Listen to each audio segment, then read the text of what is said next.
I'm Holly, host of the Dowdy Corners Cookbook Club, and today we're cooking with Peter+McGann. We're making pozole, a traditional Mexican soup, and in honor of cooking from this book, it's the book that the Cookbook Club is cooking on the last several weeks, reading and cooking from.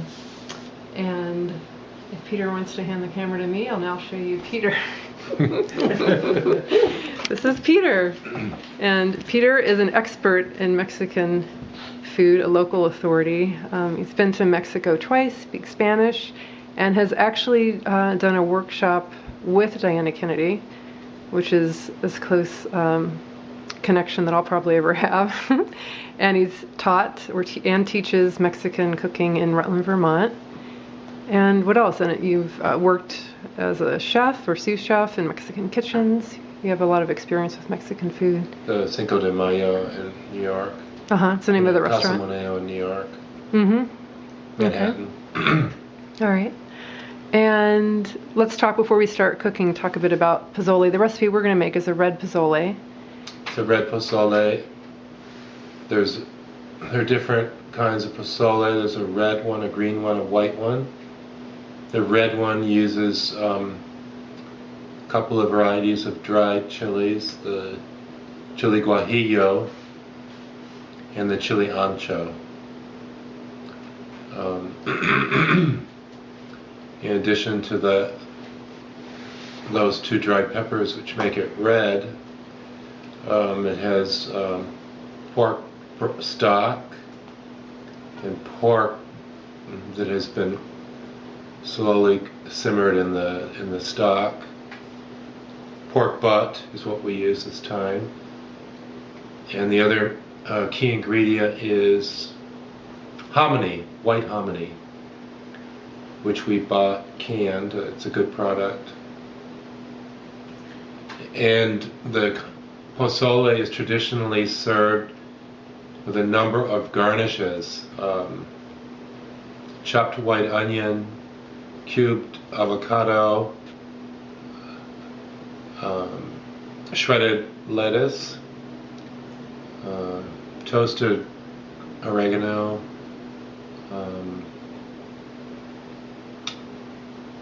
let's see. We have a lot.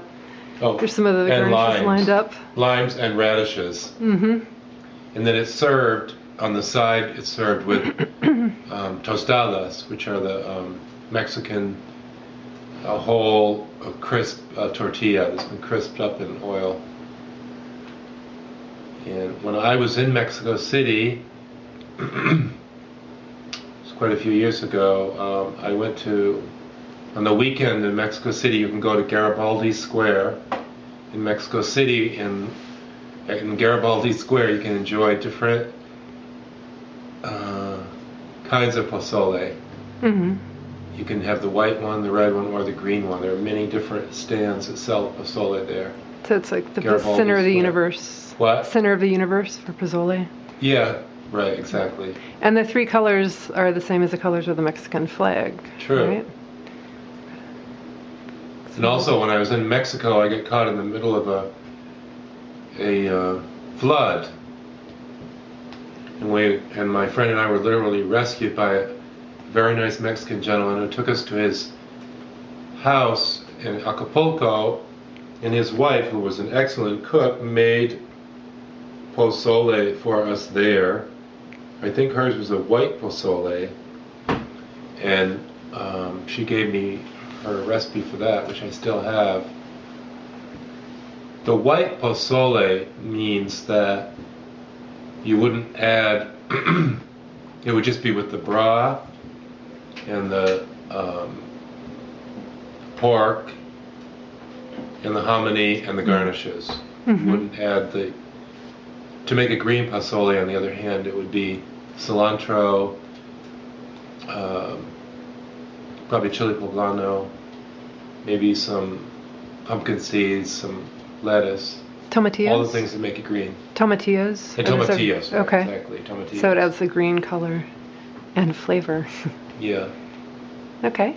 And I should also say we're not alone. We have a bit of an audience. We have Mary, Peter's mother, straight ahead, and family, sisters, all the way around, and Charlie.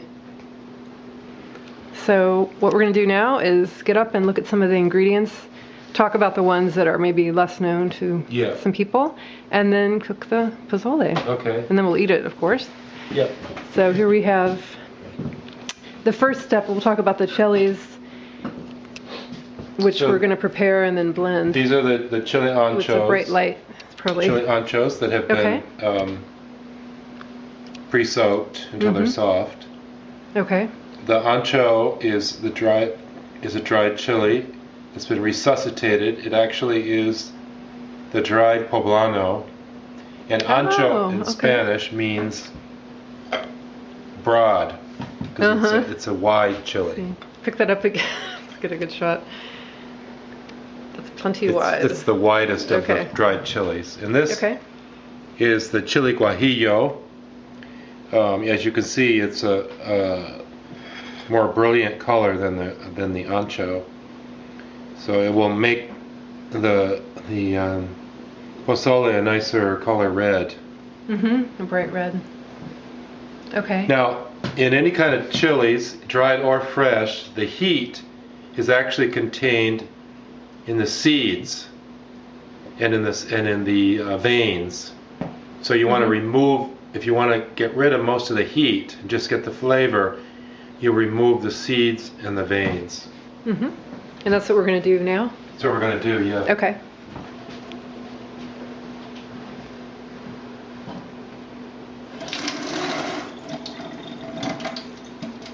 So you just rinse them out. Are those hot enough that you need to be careful about your fingers after having done that? Some people are more sensitive than others. I don't have a problem, but just if you're sensitive, you would probably want to use gloves. Okay. Because you can get burned if you're sensitive. Some people are. Right on your fingers, not even sticking them in your eye afterwards. Yeah, on your finger. I've heard of people getting burns. Jeez. So after I remove the seeds from these, I'm going to put them in the blender. And like I said, this is a pretty high-powered blender with a little bit of water, just to help the motor get traction.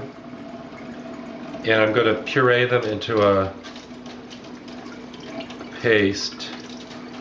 And that is going to be added to the pork stock to flavor the pozole.